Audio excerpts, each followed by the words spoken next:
ऐसे ही educational video को पाने के लिए मेरे चैनल को सब्सक्राइब करें और साथ में बेल आइकन को प्रेस करें ताकि मेरे आने वाले वीडियो की नोटिफिकेशन आपको मिल सके। Okay, now let's start. Hello friends, कैसे हो आप सब। मैं विकास एक बार फिर आया हूँ कुछ नए टॉपिक के साथ। आप सभी का स्वागत है हमारे YouTube channel E study with Anil sir में। दोस्तों, जैसे कि आप जानते हैं अभी वर्ल्ड ज्योग्राफी की सीरीज़ चल रही है। वर्ल्ड ज्योग्राफी के अंतर्गत हमने बहुत सारे इंपॉर्टेंट टॉपिक्स को पहले ही कवर कर लिया है, जैसे ब्रह्मांड, पृथ्वी की गतियाँ, अक्षांश देशांतर, कर्क विषुवत तथा मकर रेखा, पृथ्वी की आंतरिक संरचना, चट्टान, ज्वालामुखी आदि। तो दोस्तों, अगर आपने अभी तक हमारे इन सभी वीडियोस को नहीं देखे हैं तो देर किस बात की, फटाफट इसी चैनल के प्लेलिस्ट ज्योग्राफी बाय विकास सर में जाओ और जाकर सभी वीडियोस को देखो। खैर, आज हम पढ़ने वाले हैं भूकंप के बारे में। दोस्तों, पहले मुझे ऐसा लगता था कि इसमें क्या है, या एक छोटा सा टॉपिक है, एक ही वीडियोस में ख़त्म हो जाएगा। पर जब मैंने इसे पढ़ना शुरू किया तो एक से बढ़कर एक इम्पॉर्टेंट चीज़ें और बहुत ही ज़रूरी चीज़ें निकल कर सामने आने लगी, जिन्हें एक वीडियो में कवर कर पाना संभव नहीं था। अतः इस टॉपिक के 2 पार्ट में वीडियो आएंगे। मेरा आपसे रिक्वेस्ट है कि दोनों पार्ट को ज़रूर देखिए। अधूरा ज्ञान हमेशा खतरनाक होता है और व्यक्ति हमेशा संपूर्ण ज्ञान से ही महान बनता है। तो दोस्तों, अधूरा ज्ञान मत ग्रहण करिएगा, बल्कि दोनों पार्ट्स देखकर संपूर्ण ज्ञान की प्राप्ति करके महान बन जाइएगा। तो आइए दोस्तों, शुरू करते हैं अपने आज के टॉपिक, वो भी बिना किसी देरी के। हमारा आज का टॉपिक है भूकंप, जिसे अर्थक्वेक के नाम से भी जानते हैं। दोस्तों, भूकंप या फिर अर्थक्वेक 2 शब्दों से मिलकर बना है, अर्थ एंड क्वेक। अर्थ का मतलब होता है पृथ्वी एंड क्वेक का मतलब होता है कांपना, यानी कि जब हमारी पृथ्वी कांपने लगती है या फिर कंपन करने लगती है तो ऐसी सिचुएशन को अर्थक्वेक यानी कि भूकंप कहते हैं। ठीक है दोस्तों, भूकंप का शाब्दिक अर्थ है धरातल या भूपटल का कांपना या हिलना। यह एक आकस्मिक अंतर्जात प्रक्रिया है, अर्थात जब किसी ज्ञात या अज्ञात कारणों से, बाह्य या आंतरिक कारणों से पृथ्वी के भूपटल में तीव्र गति से कंपन पैदा हो जाए तो उसे भूकंप कहते हैं। ठीक है दोस्तों, तो यह हो गई उसकी डेफिनेशन। तो आपको यहाँ पे पता चल गया कि जो भूकंप होता है यह एक आकस्मिक कारण होता है, सबसे पहला तो ये। और यह एक अंतर्जात प्रक्रिया है, यानी कि जो भूकंप आने का काम होता है वो पृथ्वी के अंदर से होता है। ठीक है, पृथ्वी के सतह से नहीं होता भूकंप आना, ये एक अंदर का काम है। तो ऐसे कई सारे बल होते हैं, अंतर्जात बल बोलते हैं उनको, जिनके कारण भूकंप आता है। ठीक है, तो जब पृथ्वी का भूपटल तीव्र गति से कंपन करने लगता है तो उसे ही हम लोग भूकंप कहते हैं। ओके, भूकंप के कारण, भूकंप के 3 मेन कारण है। पहले नंबर पे आता है प्राकृतिक कारण, दूसरा है मानवजनित कारण और तीसरा है अन्य कारण। तो सबसे पहले देखते हैं प्राकृतिक कारण। इसमें क्या होता है, वलन तथा भ्रंशन। वलन तथा भ्रंशन पृथ्वी के अंदर स्वतः प्राकृतिक रूप से होते हैं। वलन तथा भ्रंशन जिस बल के कारण उत्पन्न होता है उसे पर्वत निर्माणकारी बल कहते हैं। इन्हीं क्रियाओं के फलस्वरूप भूकंप की उत्पत्ति होती है। ठीक है दोस्तों, तो अगर आपको वलन तथा भ्रंशन नहीं पता है तो अभी हम आपको थोड़ी देर में उसको एक्सप्लेन करने वाले हैं। तो मैं आपको बता दूं कि वलन और भ्रंशन एक कारण है जिनके कारण भूकंप आ सकते हैं। ठीक है दोस्तों, तो अभी हम देखते हैं। मैंने अभी आपको इसमें बताया ना कि यह एक पर्वत निर्माणकारी बल के कारण होता है। तो अब देखते हैं पर्वत निर्माणकारी बल क्या होता है। पर्वत निर्माणकारी बल जो होता है उसमें 2 तरीके के बल होते हैं, उसको 2 बलों में कैटेगराइज किया गया है।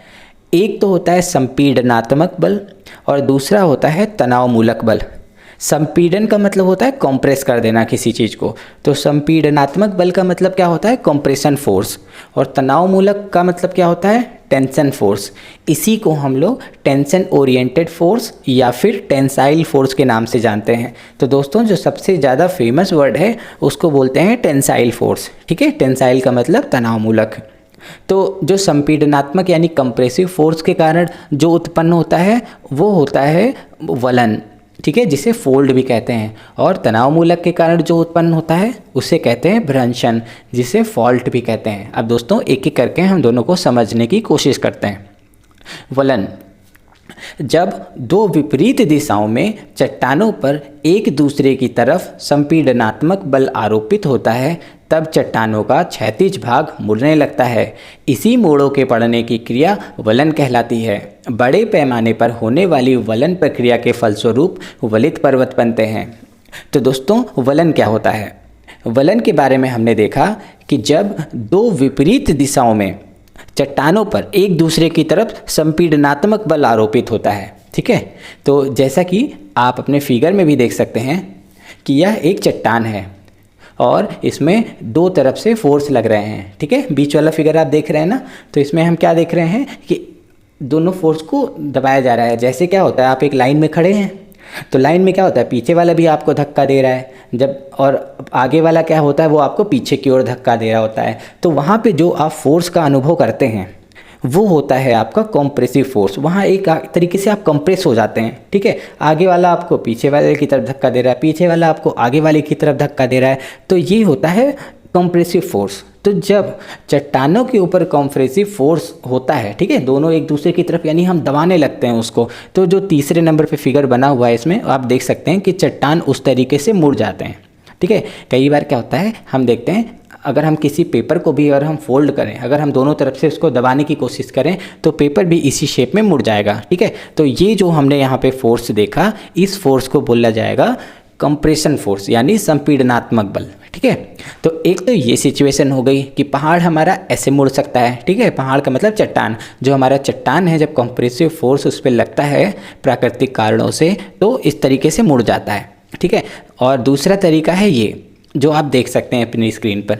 तो ये जो होता है ये भी एक तरीका है कि जब आपका कंप्रेसिव फोर्स लगेगा तो इस शेप में हमारा पर्वत हो जाएगा, ठीक है। हमारा जो चट्टान है वो इस शेप में हो जाएगा। तो इसमें आप देख सकते हैं कि उभार और ढलान ऐसे है ना, ऊपर और नीचे हो रहा है ना।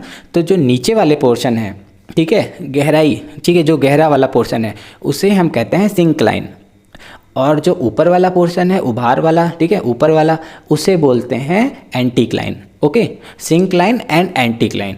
सिंक्लाइन यानी कि नीचे वाले पोर्शन को, जहाँ पे ढलान सा है, ठीक है, जो नीचे वाला पोर्शन है सिंक्लाइन, उसको बोलते हैं अभिनति, और जो ऊपर वाला पोर्शन है एंटीक्लाइन, उसको बोलते हैं अपनति। तो ये दोनों आपको ध्यान रखना है। और जैसा कि आप फिगर में भी देख सकते हैं नीचे रेड कलर में, ये है कंप्रेशन, यानी कि ये कंप्रेसिव फोर्स के कारण ऐसा होता है, ठीक है दोस्तों। अब हम एक और देखते हैं फिगर, इसमें भी ऐसे ही फोल्ड हो गया है। वो फोल्ड का मतलब वलन होता है ना, तो जब कंप्रेसिव फोर्स लगता है तो कई बार इस शेप में भी माउंटेन हमारे फोल्ड हो जाते हैं, ठीक है। और अभी हम देखते हैं ये जो फिगर बना हुआ है, इतने तरीके से पॉसिबिलिटी होता है कि जब हमारा कंप्रेसिव फोर्स लगता है तो इतनी तरीके से हमारे चट्टान मुड़ जाते हैं और पर्वत का निर्माण करते हैं, ठीक है। तो वलन के कारण जो पर्वत बनते हैं उसे वलित पर्वत कहते हैं। ओके दोस्तों, तो आप अपनी स्क्रीन पे देख सकते हैं ये 5 तरीके जिन ऐसे ही हमारे पर्वत मुड़ जाते हैं। तो अभी हम आपको लाइव फिगर दिखाएंगे। जैसे ये हमारा चट्टान, यहाँ पे आप देख सकते हैं ये जो चट्टान का निर्माण हुआ है ये कॉम्प्रेसिव फोर्स के कारण हुआ है, यानी कि संपीड़नात्मक बल। और एक ये वाला भी पहाड़ है, इसमें भी ऐसा ही हुआ है। 2 प्लेटों में जब आपस में कंप्रेशन हुआ है तो कुछ बीच का जो पोर्शन है वो मुड़ गया है, ओके, मुड़ के धरती फाड़ के निकल आया है। तो ये जो पर्वत है इसी को हम लोग बोलते हैं वलन, ठीक है। चट्टान में क्या हो गया इस समय, वलन। ये भी जो आप फिगर देख रहे हैं ये भी वलन का एग्जाम्पल है, ओके। ये सारे के सारे कॉम्प्रेसिव फोर्स के कारण हुए हैं और चट्टान में इस तरीके के शेप बन गए हैं, ओके दोस्तों। तो आई होप अब आपको बिल्कुल अच्छे से समझ में आ गया होगा। तो वलन आपको समझ में आ गया कि ये संपीड़नात्मक के कारण होता है। अब भ्रंशन क्या होता है? तनाव बल तब पैदा होता है जब शक्तियाँ 2 विपरीत दिशाओं में धरातल के समानांतर कार्य करने लगती हैं। जब तनाव बल अधिक तीव्र होते हैं तो शैल परतों में दरार पड़ जाती है या वो टूट जाती है, फलस्वरूप दरार या भ्रंश पैदा हो जाते हैं। जब 2 दरारों के बीच में शैल ऊपर अथवा नीचे की ओर विस्थापित हो जाता है तो उसे भ्रंशन कहते हैं। बड़े पैमाने पर होने वाली भ्रंशन प्रक्रिया के फलस्वरूप भ्रंश घाटी या फिर भ्रंशोत्य पर्वत का निर्माण होता है, ठीक है दोस्तों। अब हमने देखा भ्रंशन, जैसे हमने अभी देखा था वलन यानी कि फोल्ड, उसमें क्या होता था, कंप्रेसिव फोर्स होता था। ऐसे ही हम यहाँ भ्रंशन देखेंगे। भ्रंशन में कौन सा फोर्स होता है? इसमें होता है टेंसाइल फोर्स यानी कि तनाव मूलक बल। अभी जैसे आपने फिर से एक इमेजिन करिए कि आपके हाथ में एक पेज है, ठीक है, और अभी सबसे पहले आपको दिखा देते हैं ये वाला फिगर। इस फिगर में देखिए जो बीच में आप देख ले रहे हैं वो है आपका चट्टान। इसमें दो तरीके से फोर्स, दो तरफ फोर्स लग रहे हैं, ठीक है। राइट वाला राइट की तरफ फोर्स लगा रहा है, लेफ्ट वाला लेफ्ट की तरफ फोर्स लगा रहा है। तो बीच में एक ऐसा स्पेस होगा इसमें, ठीक है, बीच में एक ऐसा पोर्शन होगा जहाँ पे दरार पड़ जाएगी। तो जो दरार पड़ी, ठीक है, और दरार पड़ने के बाद वो टूट भी जाएगी, तो इसी को हम बोलते हैं भ्रंशन, ठीक है। जैसे मैंने आपको बताया कि आपके हाथ में एक पेपर है और पेपर को आप दोनों साइड से खींचने लगिए। राइट वाले पार्ट को आप राइट की तरफ ही खींचिए, लेफ्ट वाले पार्ट को लेफ्ट वाले की तरफ ही खींचेंगे तो आप देखेंगे कि बीच में से वो फट जाएगा। तो जहाँ से फटेगा उस जगह पे टेंसाइल फोर्स काम कर रहा होता है, ठीक है। ऐसे ही हमारे चट्टान में भी होता है। चट्टाने में क्या होता है, कई बार इस तरीके का फोर्स लगता है कि दो विपरीत दिशाओं में अलग अलग फोर्स लगता है, तो भ्रंश का निर्माण होता है। तो चलिए दोस्तों, आपको हम फिगर दिखाते हैं जिनसे आपको बहुत अच्छे से क्लियर हो जाएगा। देखिए ये वाला फिगर, इस फिगर में क्या हो रहा है, राइट वाला जो चट्टान है वो राइट की तरफ जा रहा है, लेफ्ट वाला जो चट्टान है वो लेफ्ट की तरफ जा रहा है, ठीक है। तो इस तरीके इसमें एक घाटी का निर्माण होता है इस तरीके से, ठीक है। ये जो हुआ, ये जो आप देख रहे हैं, ठीक है, स्लोप की तरीके से, यही होता है हमारा फॉल्ट को ही हम लोग भ्रंशन कहते हैं, ठीक है। भ्रंश हो गया मतलब खिसक गया, दरार पड़ गया उसके अंदर, ठीक है। और ये होता है तनाव मूलक यानी टेंसाइल फोर्स के कारण। अब दोस्तों इसमें भी 3 फिगर हैं, तीनों फिगर को आप अच्छे से देख सकते हैं और एरो भी बने हुए हैं जिनके माध्यम से आप जान सकते हैं कि इसमें फोर्स लग रहा है। कोई ज़रूरी नहीं है कि राइट वाला राइट की तरफ फोर्स लगे, लेफ्ट की तरफ लगे। ऐसा भी हो सकता है कि इसमें ऊपर नीचे साइड वेज में भी फोर्स लगे, ठीक है। कुल मिला के ऐसा है कि एक चट्टान पे टेंसाइल फोर्स को अप्लाई करते हुए उसको तोड़ देना है। जब ये काम नेचुरली होता है, ठीक है, टेंसाइल फोर्स के कारण, तो उसे कहते हैं भ्रंशन। अब एक आप यहाँ भी देख सकते हैं भ्रंशन का एग्जाम्पल, ठीक है। ये सारे आपके भ्रंशन के एग्जाम्पल हैं, ओके। और ये जो दिख रहा है आपको वो है आपके लाइव एग्जाम्पल, ठीक है। भ्रंशन के लाइव एग्जाम्पल हैं। भ्रंशन के समय हमारे जो चट्टान होते हैं वो इस तरीके से हो जाते हैं, ठीक है। और इनमें कई बार भ्रंश घाटियों का भी निर्माण हो जाता है, ओके। तो दोस्तों आई होप आपको भ्रंशन और वलन, ठीक है, यानी कि फोल्ड एंड फॉल्ट, फोल्ड को वलन कहते हैं, फॉल्ट को भ्रंशन कहते हैं, ये आपको बहुत अच्छे से समझ में आ गया, ओके। तो प्राकृतिक कारण में हमने सबसे पहले देखा कि वलन और भ्रंशन होता है। तो जब ये क्या होते हैं, जब ये चट्टानों में कॉम्प्रेस होता है तो क्या होता है, ये अर्थक्वेक का निर्माण करती हैं। जब आपस में चट्टान में कंप्रेशन फोर्स लगता है ना, तो जो प्लेटें होती हैं उसमें वाइब्रेशंस हो जाते हैं। तो वाइब्रेशन जब होता है तो जिसको हम लोग भूकंप यानी कि अर्थक्वेक के रूप में फील करते हैं। और भ्रंशन में भी यही होता है, जब चट्टानें साइडवेज कई बार एक दूसरे से रगड़ती हैं तो क्या हो जाता है, वहाँ पे भ्रंशन होता है, ठीक है, या भ्रंशन होता है और इसके कारण हम भूकंप का अनुभव करते हैं। और कई बार इनके जो भ्रंशन होता है इनके कारण ज्वालामुखी का लावा भी बाहर निकलता है। तो कई बार वो इतनी स्पीड से फटता है कि उसके फटने के कारण ही हमारा आ जाता है भूकंप। तो अगला हम यही देखेंगे, ज्वालामुखी तथा भूकंप की क्रिया एक दूसरे से अंतर संबंधित है। प्रत्येक ज्वालामुखी क्रिया के साथ सामान्यतः भूकंप की उत्पत्ति होती है तथा इस भूकंप की तीव्रता ज्वालामुखी क्रिया की तीव्रता पर निर्भर करती है, किंतु यह आवश्यक नहीं है कि प्रत्येक भूकंपीय क्रिया के साथ ज्वालामुखी क्रिया भी हो।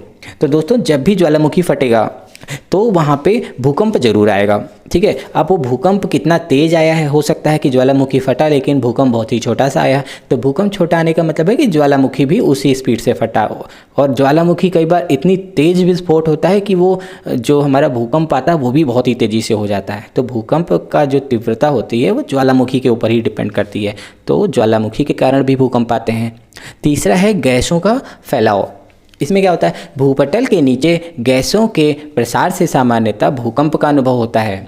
जब भूपटल के नीचे जल पहुंचता है तो पृथ्वी के आंतरिक भाग में अत्यधिक ताप के कारण उसके गैस और वाष्प में बदलने से आयतन में वृद्धि हो जाती है और वह ऊपर की ओर गतिशील हो जाता है। इससे भूकंप की उत्पत्ति होती है। तो दोस्तों आपको तो पता ही है कि हमारा जो अर्थ है, अर्थ नीचे से पृथ्वी के अंदर हम जैसे जाएंगे तापमान में वृद्धि होती जाती है और एक समय तो ऐसा आता है जहाँ पे आपको लाल तप्त मैग्मा देखने को मिलेगा, ठीक है। तो ऐसी जगह पे क्या होता है, कई बार जब जल पहुँचता है, ठीक है, तो वो जल क्या होता है, इतनी गर्मी के कारण वाष्प में बदल जाता है और जब वाष्प में बदलता है तो इसके आयतन में वृद्धि हो जाती है और वाष्प हमेशा ऊपर की ओर उठता है। तो कई बार क्या करते हैं ये लोग, जो अर्थ है नीचे से अर्थ को धक्का देते हैं, ठीक है। इनमें गैसों में फैलाव होता है, जब फैलाव होता है तो इसके कारण वहाँ पर भूकंप आ जाता है, ठीक है। तो गैसों का फैलाव भी एक प्राकृतिक कारण है और इसके कारण भी भूकंप आते हैं।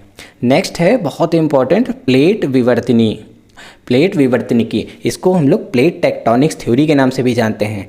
इस संकल्पना के अनुसार स्थल भाग कठोर प्लेटों से निर्मित हुई है तथा वे गतिमान अवस्था में विद्यमान है और इन्हीं रचनात्मक, विनाशात्मक और संरक्षणी प्लेटों में सीमांतों के सहारे भूकंपीय घटनाएं घटित होती हैं।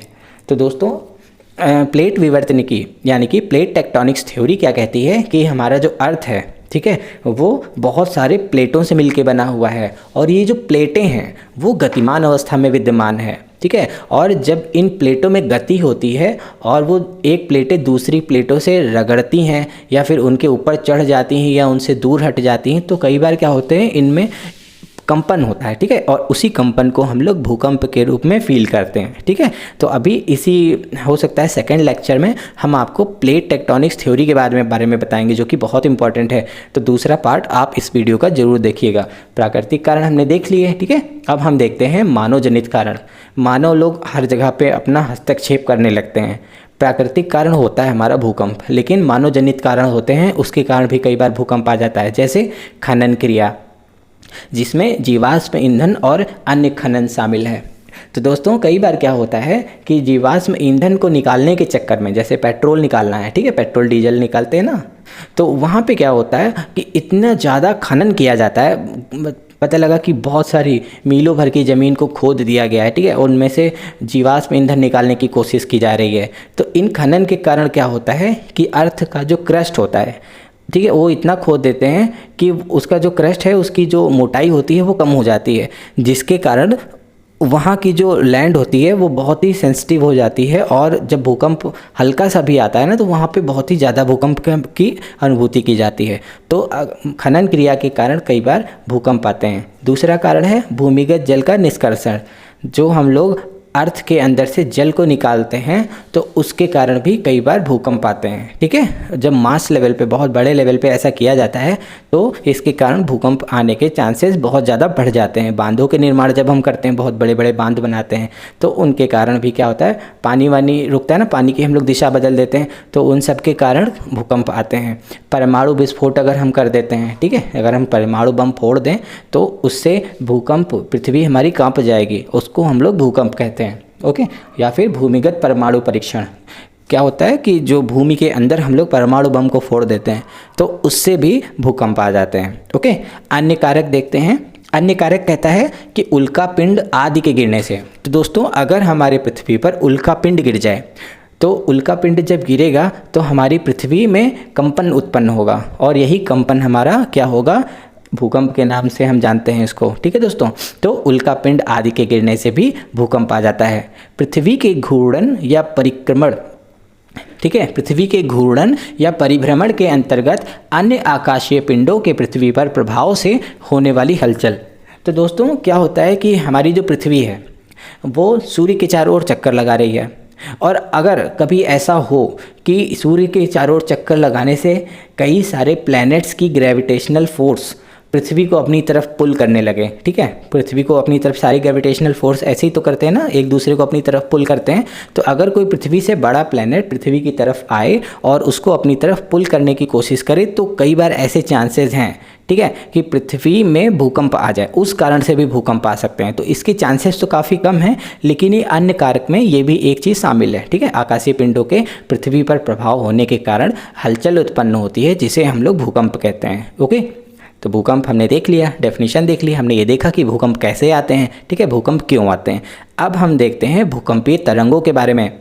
सबसे ज़्यादा एग्जाम में जो क्वेश्चन पूछे जाते हैं वो भूकंपीय तरंगों से ही पूछे जाते हैं। तो चलिए दोस्तों भूकंपीय तरंगों के बारे में हम लोग पढ़ते हैं।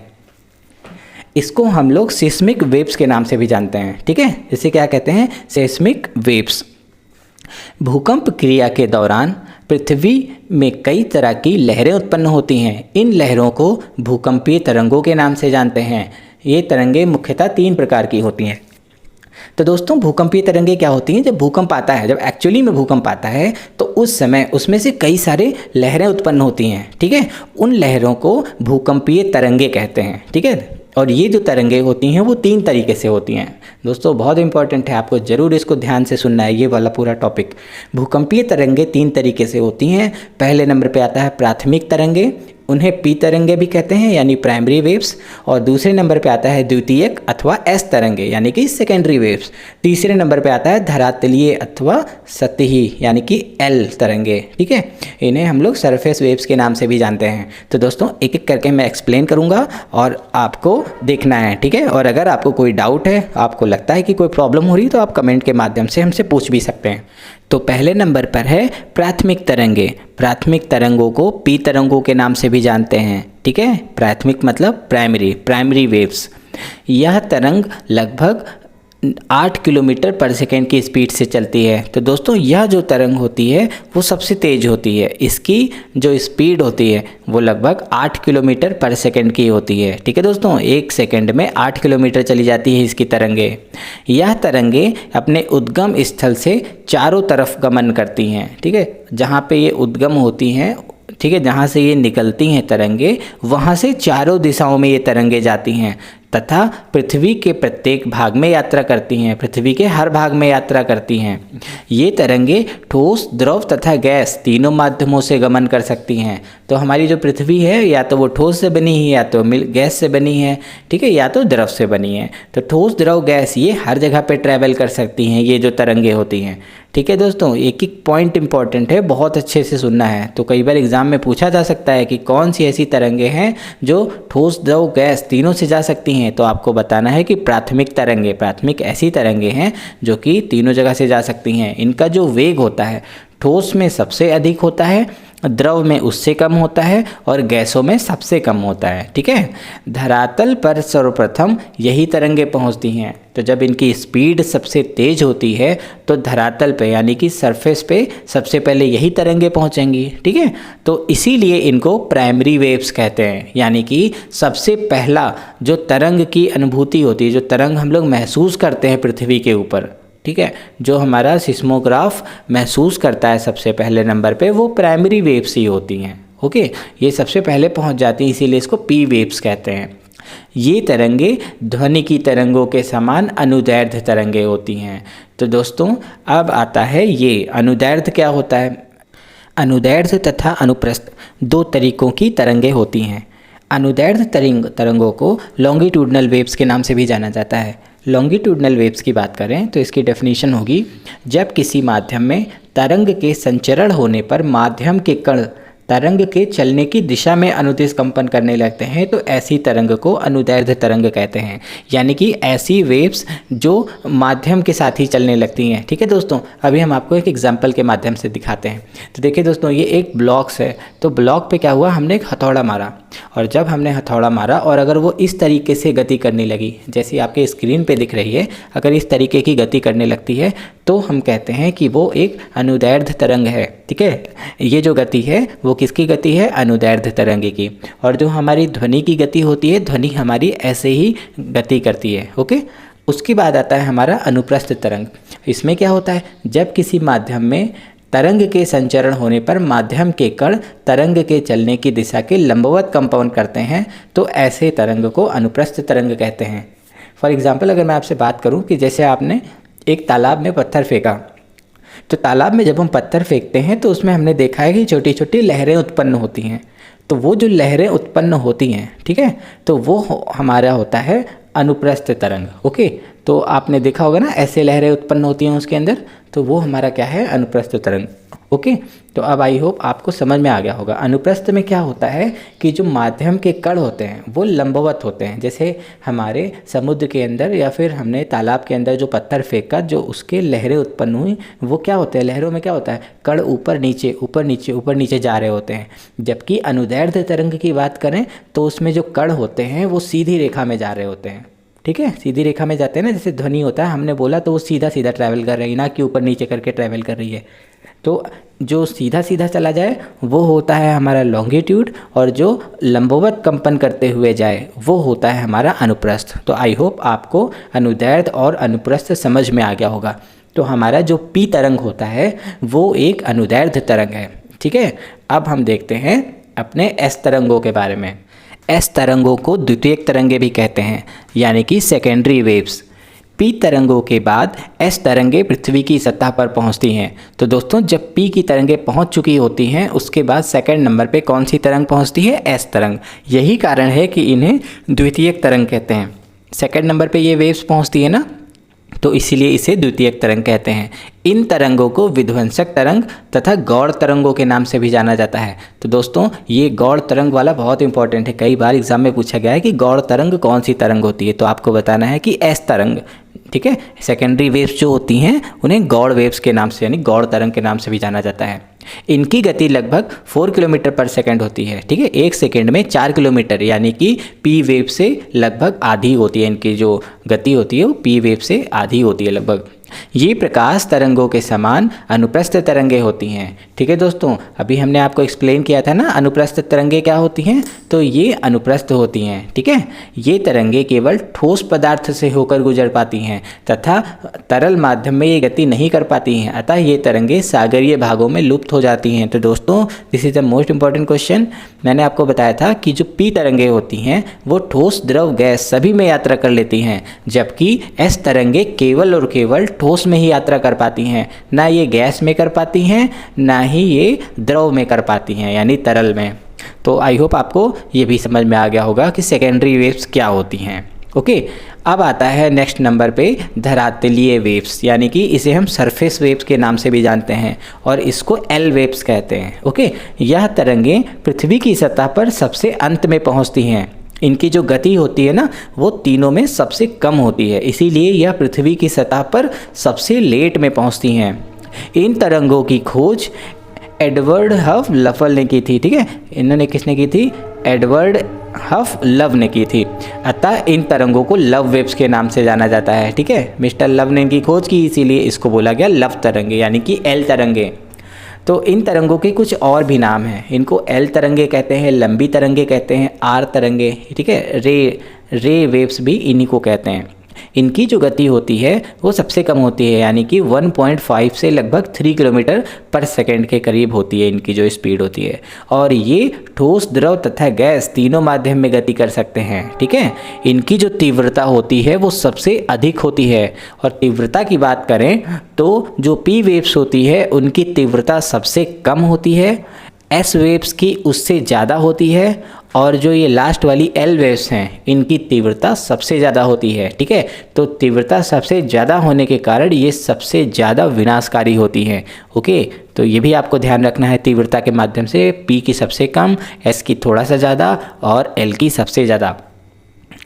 अब हम एक एक करके अपने यहाँ पी, एस तथा एल तीनों वेव्स को हम आपको फिगर के माध्यम से दिखाने की कोशिश करेंगे। ठीक है दोस्तों, तो देखिए ये आपका जो फिगर है वो आपको सारी चीज़ें एक्सप्लेन कर देगा। दोस्तों, ये है पी वेव्स। जब कभी भी भूकंप आता है तो जो सबसे पहले तरंगें निकलती हैं, यानी कि जो सबसे फर्स्ट टाइम पे जो अर्थ पे पहुंचती हैं, उसे कहते हैं पी तरंगे। ठीक है, इनका नाम पी तरंगे क्यों पड़ा, क्योंकि ये सबसे पहले पहुंचती हैं, यानी कि प्राइमरी वेव्स होती हैं। तो प्राइमरी वेव्स एक अनुदैर्ध्य तरंग है। तो अनुदैर्ध्य तरंग में मैंने आपको बताया था कि जो उसकी कण के चलने की दिशा होती है वो तरंग के चलने की दिशा के समानांतर होती है, उसी के अनुदिश होती है। तो आप अपने फिगर में भी देख सकते हैं कि जब भूकंप आता है तब पी तरंगे ऐसे ही ट्रेवल करती हैं। ठीक है दोस्तों, तो ये था आपका पी वेव्स। उसके बाद आता है सेकेंडरी वेव्स, क्योंकि ये पृथ्वी पर सेकेंड नंबर पर पहुँचती हैं, इसीलिए इनको सेकेंडरी वेव्स के नाम से जाना जाता है, यानी कि द्वितीयक तरंग। और ये जो तरंग होती हैं वो होती है अनुप्रस्थ तरंग। और अनुप्रस्थ तरंग तरंग जो होते हैं वो कण जो होता है वो तरंग के चलने की दिशा में लंबवत चलता है। ठीक है, जो कण होते हैं वो कैसे चलते हैं, लंबवत चलते हैं। मैंने आपको एग्जांपल दिया था ना कि जब समुद्र में हम कोई भी मिट्टी का टुकड़ा या कुछ भी फेंकते हैं तो उसमें लहरें उत्पन्न होती हैं, तो वो लहरें ऐसे ही तो दिखती है ना दोस्तों। इसीलिए जब हमारा भूकंप आता है तो उसमें जो एस तरंगे होती हैं, सेकेंडरी वेव्स, वो इस तरीके से चलती हैं। ओके, तो पी और एस ये जो दो तरंगे होती हैं ये तो मैक्सिमम पृथ्वी के अंदर चली जाती हैं और ये धरातल की सतह के ऊपर नहीं चलती हैं। लेकिन जो सबसे खतरनाक वेव होती है तीनों में से वो होती है एल वेव। तो दोस्तों पहले आप देख सकते हैं कि ये कैसे यात्रा करते हैं, ठीक है, इनका ट्रैवल कैसे होता है। तो ये राइट लेफ्ट भी आप देख रहे हैं कि ये मूव कर रहा है। जो इनका मैंने ब्लॉक वाला आपको एनिमेशन दिखा रहा हूँ, इसमें आपने देखा होगा कि राइट लेफ्ट तो मूव कर ही रहा है, साथ में ऊपर और नीचे भी मूव कर रहा है। ठीक है, तो यानी कि अगर आपके घर के नीचे से सपोज ये वेव्स निकली और ये वेव जो होती है ये केवल धरातल की सतह पर ही चलती हैं, इसीलिए इनको सरफेस वेव्स के नाम से भी जानते हैं। और मिस्टर लव ने इनकी खोज की थी, इसीलिए इसको एल वेव्स के नाम से भी जानते हैं। तो दोस्तों ये जो वेव्स होती हैं आप देख सकते हैं, मैंने आपको बताया कि आपके घर के नीचे से अगर ये वेव निकली तो घर को कितनी ज़्यादा तबाही मचाने के चांसेस हैं, क्योंकि ये वेव ऊपर और नीचे भी चलती हैं और दाएं और बाएं भी चलती हैं, इस तरीके से चलती हैं जो कि बहुत ही ज़्यादा डिस्ट्रैक्शन करती हैं। दोस्तों यहाँ पे आप देख सकते हैं इस फिगर में कि सेम चीज़ दिखाया गया है और यहाँ पे देखिए ये जो वेव है किस तरीके से ज़मीन को फाड़ के रख देती हैं। ठीक है, तो ये जो होता है ये होता है हमारा एल वेव्स। और तीनों में से अगर आपसे एग्ज़ाम में पूछा जाता है कि सबसे विनाशकारी कौन सी वेव होती है तो आपको बताना है कि एल वेव्स ही हैं जो कि सबसे ज़्यादा विनाशकारी होती हैं। ओके, और एल वेव्स जो होती हैं वो तीनों माध्यम में ट्रैवल कर सकती हैं, पी वेव्स भी तीनों माध्यम में ट्रैवल कर सकती हैं, लेकिन जो एस वेव होती है बीच वाली वो केवल और केवल ठोस पे ही यात्रा कर सकती है। ठीक है, ये भी बहुत बार एग्जाम में पूछा गया है। एल वेव्स धरती के अंदर नहीं जा सकती, ये केवल धरती के सतह पर यानी धरातल पर ही ट्रैवल करेगी। तो आई होप अब आपको पी, एस तथा एल तीनों तरह के वेव्स और उनके व्यवहार के बारे में बहुत अच्छे से समझ में आ गया होगा। ठीक है, अब हम देखते हैं some facts about these three waves. P तरंगों की तीव्रता सबसे कम होती है, एस तरंगों की उससे अधिक होती है तथा एल तरंगों की सबसे अधिक होती है। तो दोस्तों ये तो मैंने आपको अभी अपने एक्सप्लेनेशन में भी एक्सप्लेन किया था। ठीक है, कि पी की जो तीव्रता होती है सबसे कम, एस की उससे ज़्यादा और एल की सबसे ज़्यादा होती है। पृथ्वी के आंतरिक भाग में चट्टानों का घनत्व बढ़ जाने से भूकंपीय तरंगों के वेग में वृद्धि हो जाती है और इसी के विपरीत यदि चट्टानों का घनत्व घट जाए तो ये तरंगे जो होती हैं उनकी गति धीमी हो जाती है। तो दोस्तों ये भी एक बहुत ही इंपॉर्टेंट क्वेश्चन है कि क्या होता है कि जो तरंगें निकलती हैं, मैंने आपको बताया 8 और 4 और 3 किलोमीटर पर सेकंड की स्पीड से निकलती हैं, ये फिक्स नहीं होती। क्या होता है कि ये जो होती हैं वो घनत्व के ऊपर डिपेंड करती हैं। जैसे जैसे घनत्व बढ़ता जाता है वैसे वैसे इनकी स्पीड भी बढ़ती जाती है। और अगर कहीं घनत्व घट गया, ठीक है, बहुत ज़्यादा वाले घनत्व से किसी कम वाले घनत्व में जब ये जाती हैं तो इनकी जो चलने की जो गति होती है वो कम हो जाती है। ठीक है, और अगर कम से ज़्यादा में जाती हैं तो इनकी स्पीड भी बढ़ जाती है। तो ये घनत्व पे डिपेंड करता है। पृथ्वी की आंतरिक परतों में 2900 किलोमीटर की गहराई तक पी तथा एस तरंगों की चाल में वृद्धि होती है। ठीक है, 2900 किलोमीटर में जैसे जाते रहते हैं नीचे नीचे वैसे पी और एस दोनों की चाल में वृद्धि होती है। इसके बाद एस तरंगे विलुप्त हो जाती हैं, लेकिन उसके बाद क्या होता है, एस तरंगे गायब हो जाती हैं, केवल पी तरंगे बचती हैं। क्यों? तथा पी तरंगों की गति में अचानक कमी आ जाती है क्योंकि आउटर कोर यानी बाह्य कोर का पदार्थ तरल अवस्था में है। तो दोस्तों 2900 किलोमीटर तक तो क्या होती हैं कि ये बहुत ही तेज़ी से चलती हैं, दोनों चाहे पी हो चाहे एप्स बहुत तेज़ी से चलेंगी। लेकिन 2900 किलोमीटर जैसे आ जाता है वैसे ही वहाँ पे आ जाता है आउटर कोर, और हमारा आउटर कोर जो है वो तो लिक्विड का बना हुआ है और इनर कोर हमारा सॉलिड का बना हुआ है। तो आउटर कोर लिक्विड के बने होने के कारण सेकेंडरी वेव्स गायब हो जाती हैं, क्योंकि मैंने आपको बताया वो लिक्विड मीडियम में ट्रैवल कर ही नहीं सकती हैं, उसमें केवल ट्रैवल कर सकता है हमारा पी। तो पी जो है वही ट्रैवल कर सकता है और वही आगे बढ़ता है, लेकिन जो तरल पदार्थ होता है उनकी डेंसिटी कम होती है, इसलिए इनकी जो गति होती है उसमें अचानक कमी आ जाती है। ओके, आंतरिक कोर में पहुंचते ही पी तरंगों की गति में पुनः वृद्धि होती है। मैंने आपको बताया कि आंतरिक जो हमारा कोर होता है वो हमारा सॉलिड का बना हुआ है, उसमें अत्यधिक दाब के कारण वो पोर्शन सॉलिड का बन गया है। ठीक है, और आउटर कोर में क्या है, इतना दाब नहीं है, इसलिए वहाँ पे अभी भी लिक्विड है। ठीक है, तो ये सारी चीज़ें मैंने आपको बता दी। वहाँ पे क्या होता है ना, बहुत ही ज़्यादा घनत्व पाया जाता है, इसलिए वहाँ पर पी तरंगों की गति में अचानक वृद्धि हो जाती है। एल तरंगे कोर तक नहीं पहुँच पाती, ठीक है। एल तरंगों की अब हम बात करें, तीसरी तरंग की, मिस्टर लव वाले तरंग की, तो ये जो है वो कोर तक पहुंच ही नहीं पाती। कोर तक छोड़ो, ये पृथ्वी के अंदर भी नहीं घुस पाती, ये केवल सतह पर ही गति करने वाली होती हैं, ठीक है। ये ऐसी वेव्स होती हैं जो केवल पृथ्वी की सतह पर गति करती हैं और इसीलिए सबसे ज़्यादा विनाशकारी होती हैं। हम कहाँ रहते हैं, पृथ्वी की सतह पर ही तो रहते हैं, तो हमें कौन सी जो तरंगे हैं वो सबसे ज़्यादा परेशान करेंगी, वो करेंगी यही वाली एल, सरफेस वेव्स। अब हम देखते हैं दोस्तों अर्थक्वेक सेंटर यानी कि भूकंप केंद्र। दोस्तों इसको भूकंप मूल के नाम से भी जाना जाता है, ठीक है। आप बहुत जगह पे देखेंगे भूकंप केंद्र और बहुत सी जगह पे आप देखेंगे भूकंप मूल। तो इसको अर्थक्वेक सेंटर ना बोल करके इसको हाइपो सेंटर बोलना चाहिए दोस्तों, ठीक है। तो इसको आप जानेंगे कि भूकंप केंद्र को क्या कहते हैं, हाइपो सेंटर। भूकंप के उद्भव स्थान को उसका केंद्र कहते हैं। तो दोस्तों भूकंप एक्चुअली में पृथ्वी के अंदर जहाँ पर उत्पन्न होता है, ठीक है, उस पार्ट को, उस जगह को हम कहते हैं भूकंप केंद्र, जहाँ से एक्चुअली में निकला, ठीक है। अभी क्या दो प्लेटें आपस में टकराई और हो सकता है उसके कारण भूकंप की उत्पत्ति हुई, तो दो प्लेटें जहाँ टकरा रही होती है ना, वो पोर्शन जहाँ से सच में भूकंप की उत्पत्ति हुई है, उसको कहते हैं भूकंप केंद्र, ठीक है। भूकंप केंद्र से ही पी, एस तथा एल तीनों प्रकार की तरंगों का निर्माण होता है, ठीक है। तो अब हमने जान गए कि भूकंप केंद्र क्या होता है, और भूकंप केंद्र को फोकस, अर्थक्वेक फोकस या फिर हाइपोसेंटर के नाम से जाना जाता है। तो दोस्तों ये बहुत ही इंपॉर्टेंट है, हाइपोसेंटर या फिर फोकस, ये दोनों भूकंप केंद्र को कहते हैं। भूकंप केंद्र वो स्थान होता है जहाँ पे भूकंप की उत्पत्ति होती है। दूसरे नंबर पे देखते हैं अधिकेंद्र। अधिकेंद्र को एपिसेंटर कहते हैं। क्या कहते हैं, एपिसेंटर। भूकंप के केंद्र यानी कि भूकंप के हाइपोसेंटर के ठीक ऊपर पृथ्वी की सतह पर स्थित बिंदु को भूकंप का अधिकेंद्र यानी एपिसेंटर कहते हैं। तो दोस्तों भूकंप कहाँ आता है, पृथ्वी के अंदर। पृथ्वी के अंदर कुछ भी आए, हमें उससे क्या मतलब, हमें तो तब मतलब है जब वो अर्थ की सतह पर आ जाता है, ठीक है। तो पृथ्वी के अंदर, ठीक है, उसके बिल्कुल सीधे 90 डिग्री पर ऊपर हम जब देखेंगे और पृथ्वी की सतह पर, उस पार्ट को हम कहेंगे अधिकेंद्र। ओके, अधिकेंद्र जो होता है उसे एपिसेंटर भी कहते हैं और ये पृथ्वी की सतह पर स्थित बिंदु है। अधिकेंद्र पर सबसे पहले पी वेव्स पहुंचती हैं। इनकी स्पीड तेज होती है तो पी वेव्स तो पहुंचेगी। तो दोस्तों जैसा कि आप फिगर में देख सकते हैं कि जो भूकंप केंद्र है, ठीक है, भूकंप मूल, वो है पृथ्वी के अंदर और धरातल के ऊपर आप देख सकते हैं एपिसेंटर, ठीक है, जहाँ पर पहली बार भूकंप के झटके महसूस किए जाते हैं, वो पार्ट होता है एपिसेंटर।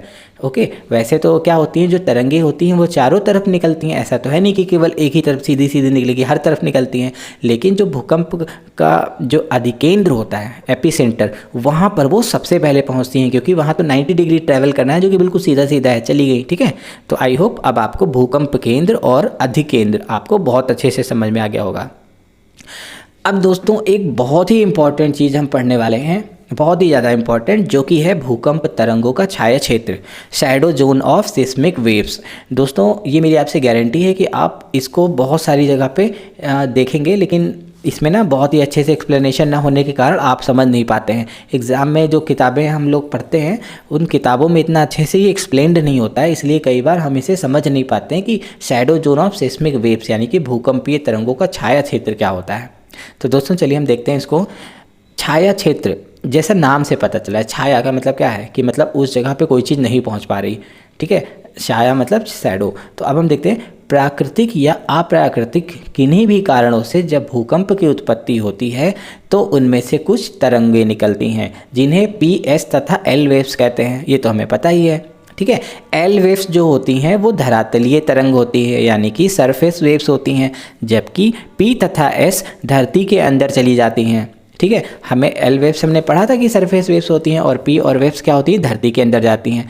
धरती के अंदर ये भूकंप केंद्र से चारों तरफ यात्रा करती हैं। चारों तरफ ही तो यात्रा करेंगी ना। भूकंप लेखी यंत्रों, जिसे हम सिस्मोग्राफ भी कहते हैं, इसके द्वारा पृथ्वी के लगभग हर स्थान पर भूकंपीय तरंगें अभिलेखित होती हैं। तो दोस्तों ये जो भूकंप केंद्र से हमारी भूकंपीय तरंगें निकली, वो पृथ्वी के लगभग हर जगह से हम जहाँ पर भी सिस्मोग्राफ रख देंगे वहाँ पर इन झटकों को रिकॉर्ड किया जाएगा। ओके, वहाँ पर आपको ये देखने को मिलेंगी। लेकिन कुछ क्षेत्र ऐसे भी हैं जहाँ पर ये तरंगे सिस्मोग्राफ के द्वारा अभिलेखित नहीं होती हैं। तो दोस्तों ये बहुत इंपॉर्टेंट लाइन है, इसलिए मैंने इसको रेड कलर में लिख रखा है, इसको समझिए। कुछ क्षेत्र ऐसे होते हैं जहां पर ये तरंगे सिस्मोग्राफ के द्वारा अभिलेखित नहीं होती हैं। ऐसे ही क्षेत्र को भूकंपीय छाया क्षेत्र यानी सेस्मिक शैडो जोन कहते हैं। तो दोस्तों जैसा कि नाम से पता चल रहा है, सेस्मिक शैडो जोन यानी ऐसा जोन यानी ऐसा क्षेत्र जहां पर भूकंप नहीं पहुंच पा रहा है। तो दोस्तों ऐसा होता है कि जो भूकंप तो हमारा निकला पृथ्वी के मान लो अंदर, मेंटल के थोड़ा ऊपर या कहीं पर भी जहाँ पे प्लेट्स होती हैं, वहाँ से भूकंप की उत्पत्ति हुई। अब भूकंप की उत्पत्ति के बाद में क्या होता है, वेव्स निकलती हैं। तो वेव्स को ही हमारा सिस्मोग्राफ रिकॉर्ड करता है। जैसे ही वेव्स निकलती हैं, सिस्मोग्राफ इतना सेंसिटिव डिवाइस होता है कि वो उसको कैप्चर कर लेता है और उसके बाद बता देता है कि कितनी तीव्रता का भूकंप आया। तो उसके बारे में तो हालांकि हम सेकंड पार्ट में पढ़ेंगे, लेकिन अभी देखते हैं। तो ये जो तरंगी होती हैं वो पृथ्वी के हर पार्ट में पहुंचती हैं, लेकिन हर जगह पे अगर आप इसको सिस्मोग्राफ रख देंगे ना, तो आपको ये वेव्स कन्फर्म आपको इसमें अभिलेखित होती हुई दिख जाएंगी। लेकिन कुछ पार्ट ऐसा होता है जहाँ पर ये जो तरंगे होती हैं वो अभिलेखित नहीं होती हैं। उसी पार्ट को हम लोग छाया क्षेत्र कहते हैं। ठीक है, क्या कहते हैं, छाया क्षेत्र। तो अभी मैं आपको एनिमेशन के माध्यम से भी और फिगर के माध्यम से भी दिखाने की कोशिश करूँगा कि ये क्या होती है। ठीक है, अब देखते हैं नोट क्या लिखा हुआ है। P तथा S दोनों वेव्स के लिए छाया क्षेत्र यानी शैडो जोन अलग अलग होता है। दोस्तों P तथा S दोनों के लिए शैडो जोन अलग होता है। हो सकता है P वेव्स जहाँ पे पहुँच पा रही हैं वहाँ S नहीं पहुँच पा रही है, जहाँ S पहुँच पा रही है वहाँ P नहीं पहुँच पा रही है। ठीक है, तो P के लिए अलग शैडो जोन होगा और S के लिए अलग शैडो जोन होगा। शैडो जोन वो जहाँ पे भूकंप की जो वो है ना वेव्स वो नहीं पहुँच पा रही। तो अब देखते हैं पी तरंगों का छाया क्षेत्र, shadow zone of P waves. भूकंप के अधिकेंद्र से 105 डिग्री के भीतर सभी स्थानों पर पी तरंगे गति करती हैं। तो दोस्तों पहले तो आपको ये देखना है, जो हमारा अधिकेंद्र होता है यानी एपी सेंटर होता है, एपी सेंटर जो हो गया हमारा वो 0 डिग्री हो गया। उसके राइट साइड में जैसे बढ़ते जाएंगे हम लोग 1 डिग्री 2 डिग्री 3 डिग्री 4 डिग्री ऐसे बढ़ता जाएगा। ऐसे ही उसके लेफ्ट में भी है, वो 0 डिग्री होता है ना, लेफ्ट में भी बढ़ते गए 1 2 3 4 ऐसी सारी डिग्रीज बढ़ती जाएंगी। ओके, तो अब क्या हुआ, 105 राइट में भी 105 लेफ्ट में भी, वहाँ तक तो भूकंप की जो तरंगे हैं वो आसानी से पहुँचेंगी, वहाँ कोई प्रॉब्लम नहीं है, आसानी से पी की तरंगे पहुँचती रहेंगी। लेकिन 105 के बाद हम जैसे ही बात करें, 105 से लेकर 145 के बीच में ये तरंगे गायब हो जाती हैं। ये तरंगों में ऐसा पता नहीं क्या है, मैं आपको बताऊंगा ऐसा क्या है कि जो 105 से लेकर 145 के बीच ये तरंगे नहीं दिखती हैं। ठीक है, अगर आप उस जगह पे सिस्मोग्राफ को लेके जाएंगे तो आप देखेंगे कि वहाँ पर आपको पता लगेगा कोई भूकंप ही नहीं आया था। ठीक है, जबकि आप 105 यानी 100 डिग्री के आसपास आप रखेंगे तो आप देखेंगे कि यहाँ पर तो भूकंप आ रखा है, लेकिन आप थोड़ा सा जैसे ही आगे बढ़ते हैं वहाँ पर आप देखते हैं कि वहाँ भूकंप का अभिलेखित ही नहीं हो रहा है सिस्मोग्राफ के ऊपर। तो 105 से लेके जो 145 वाला जो क्षेत्र है, ठीक है, वहाँ पर भूकंप गायब हो गया। 145 के बाद फिर से पी तरंगों गति करने लगती हैं। ठीक है, अगर हम 145 डिग्री के आगे जाके फिर से हम सिस्मोग्राफ रख दें तो हम देखेंगे कि फिर से पी तरंगों की जो वेव्स हैं वो मेज़र किया जा सकता है। तो इसीलिए 105 से लेकर 145 तक के बीच का क्षेत्र जहाँ पर भूकंप की जो ये था ना तरंगे वो नहीं पहुँच पाई, उनको ही बोलते हैं पी तरंगों का छाया क्षेत्र। ठीक है दोस्तों, तो आई होप आपको सब समझ में आ रहा होगा। और जैसा कि आप एनिमेशन में भी देख सकते हैं कि इसमें क्या होता है कि जैसे ही पृथ्वी का आउटर कोर शुरू होता है, आउटर कोर में क्या होता है, लिक्विड। ओके, आउटर कोर में क्या होता है, लिक्विड, और पृथ्वी में बहुत ज़्यादा डेंसिटी भी बढ़ती जाती है जैसे जैसे हम लोग अंदर की ओर जाते हैं। ठीक है, तो इसी के कारण पी तरंगे 105 डिग्री के बाद में उनका परावर्तन तथा आवर्तन होता है। ठीक है, 105 डिग्री से और 145 डिग्री के बीच में नहीं पहुंच पाती हैं। 145 डिग्री के बाद में इसमें क्या होता है, परावर्तन तथा आवर्तन होता है, जिसके कारण जो ये छाया क्षेत्र होते हैं वो उत्पन्न हो जाते हैं। ठीक है, तो अब आपको पता चल गया कि छाया क्षेत्र क्यों उत्पन्न होते हैं। अब हम ऐसे ही पी तरंगों के बाद एस तरंगे देखते हैं। फिर से मैं बता दूं आपको, 105 से लेकर 145 डिग्री तक जहां पर पी तरंगों की जो, ठीक है, पी तरंगे होती हैं वो सिस्मोग्राफ पर रिकॉर्ड नहीं की जाती, क्योंकि उस जगह पर पी की जो तरंगे होती हैं वो पहुंच ही नहीं पाती हैं। और क्यों नहीं पहुंच पाती हैं अगर आपसे पूछा जाए तो बताना आप कि पृथ्वी के अंदर जैसे जैसे हम जाते हैं उसका घनत्व तो बढ़ता रहता है और पृथ्वी का जो आउटर कोर है वो लिक्विड का बना हुआ है। लिक्विड बना होने के कारण इसमें जो होता है तरंग, इसका परावर्तन तथा आवर्तन होता है, जिसके कारण वो अपने मार्ग से विक्षेपित हो जाती हैं। ठीक है, दूसरी मार्ग पकड़ लेती हैं और मार्ग पकड़ने के कारण कुछ पार्ट ऐसा होता है जहाँ पर पहुंच ही नहीं पाती हैं तरंगे, तो उस पार्ट को जहाँ पे तरंगे नहीं पहुंच पाती उसी को छाया क्षेत्र कहते हैं। Okay, that's very simple. अब हम देखते हैं एस तरंगों का छाया क्षेत्र यानी कि shadow zone of S waves. S तरंगे भूकंप के अधिकेंद्र से केवल 105 के भीतर के ही स्थान में गति कर पाती हैं। अच्छा, ऐसा क्यों? उसके बाद ये लुप्त हो जाती हैं। अतः 105 के बाद में एस तरंगों जो होते हैं उनके लिए सब छाया क्षेत्र ही होता है। ये तो बहुत अच्छा है। 105 डिग्री के बाद का सारा क्षेत्र, जितना भी क्षेत्र है वो सारा का सारा क्या है? एस तरंगों के लिए छाया क्षेत्र है। ठीक है, अब ऐसा क्यों होता है? 105 डिग्री में ऐसा क्या हो गया कि एस तरंगे आगे जा ही नहीं पाई?